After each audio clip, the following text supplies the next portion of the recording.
Bismillahir Rahmanir Rahim. In the name of Allah, the Beneficent, the Most Merciful. I'd like to welcome you, dear viewers, to another in our series, In the Light of Islam. In this episode, we'll be looking at some questions which have come in by the email, some which have come in by fax, as well as letters which have been written in, and questions which have arisen from lectures which are currently being held here in the Emirates. Well, first, we'll look at some letters which have come in by the email. First on the email from Slaim Tantori. He writes, Assalamu alaikum, Dr. Bilal Phillips. My name is Salim, although what is that, Slaim? Okay, Salim, or Salim, an Indian expatriate working in Dubai, a regular viewer of your program on Sharjah Television. I have some questions as follows, which you can answer by return mail or on the television.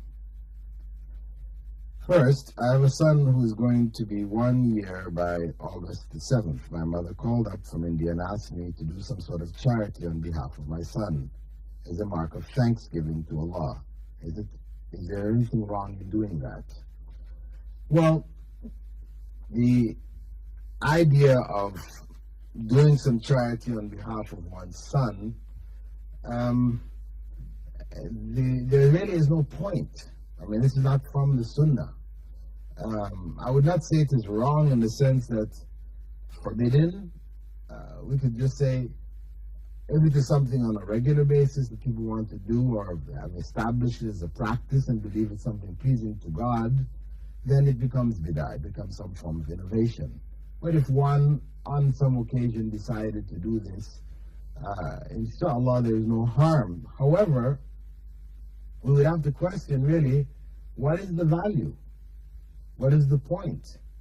If you do charity on behalf of the child doesn't benefit from it because the child is not at an age where deeds are counted for or against it. What you need to do is charity on behalf of yourself. So I would not advise this to be done. Do charity for yourself. Give thanks by yourself for what Allah has given you. No harm. The aqiqah, which is what has been specified in the Sharia for your son, this is what you're supposed to do. You slaughter 2 male sheep or goats, for your son. This is also giving thanks, thanking Allah, and for providing with this child. And this is the way which was prescribed by the Prophet Muhammad ﷺ. The second question: my employer has decided to close down business where I'm working as an accountant. By the end of the month, I will not have the present employment. However, the employer, a big group, has promised me that if any opening comes up in the organization, they will consider my case. Accordingly, I have some information that they may offer a position in their cinema division. Simultaneously, I have an offer outside also. By weighing both offers, things like professional and working environments, benefits, future prospects, etc., the former one seems to be better. My question is whether I can accept an offer from the cinema division working, that is working with the cinema haram. I seek your guidance on these issues. Regards, Assalamu alaikum. Salim. Well, my advice would be in this regard to take the job elsewhere, their job outside, because unfortunately what is being shown in the cinemas today are not acceptable Islamically. It's not that cinema in and of itself may be haram, because if it is organized in such a way where there's separation between males and females, and what is shown is acceptable Islamically, then it could be something of entertainment that Muslims could attend. However, this is not the case. What we have instead are people, the mixing circumstances in the dark, and what is being shown on the television. In the movie houses. For the most part, the majority of the films, etc., are haram. They're showing haram things, either women in various states of nakedness, involved in illicit relations. Alcohol is being drunk. Music is being played. All kinds of vulgar, really unacceptable Islamic, uh, you know, lifestyles, completely unacceptable. So for a Muslim to be working in such an organization which promotes this, so you become then a part and parcel of it. And as Allah has told us in the Quran, تعاونوا على البر والتقوى ولا تعاونوا على الإثم والعدوان. Cooperate with each other in righteousness and piety, but do not cooperate with each other in sin and enmity. Our second email which came in is email from Sharaz 8. He writes, Assalamu alaikum. I have a friend who sells homes. He's trying to talk me into buying a home, which is something that I would really like to do, inshallah. But I don't have the money at this time. Here's the problem. My friend wants me to take a conventional kuffar mortgage, which I believe is haram because of riba, interest. When I explained this to him, he responded by saying that riba, which is haram, is excessive interest. Fawaid, I don't know if I spelled that correctly, is a normal amount of interest and is permissible because it is not mentioned in the Quran. He was very adamant, saying that he had conducted extensive research.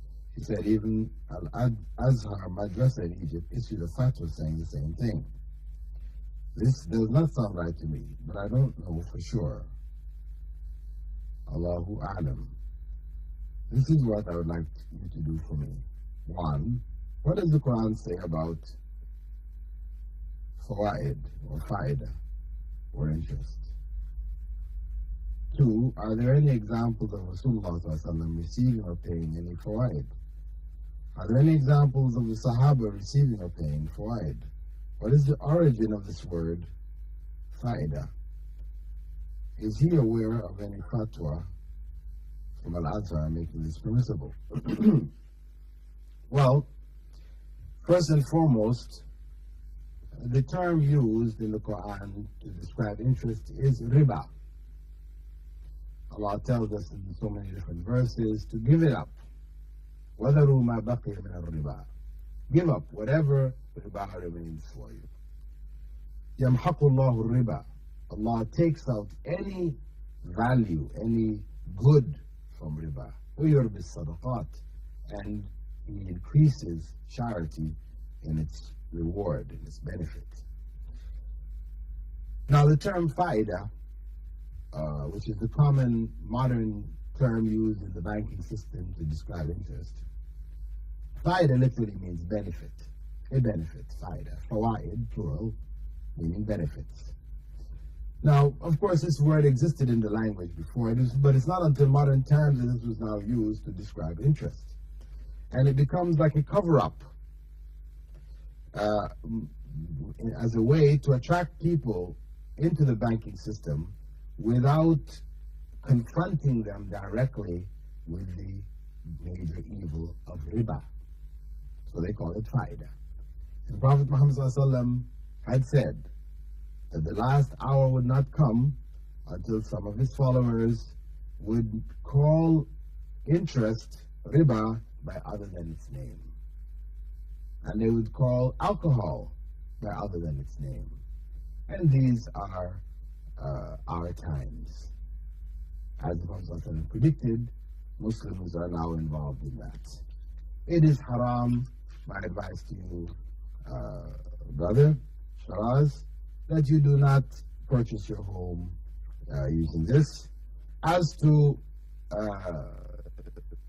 Al-Azhar issuing a fatwa, yes, there was a recent fatwa from Shaykh Al-Azhar defending the use of interest. However, this fatwa was rejected by a number of the leading scholars of Egypt. This was an individual, though he may be the Shaykh Al-Azhar appointed by the government. The point is that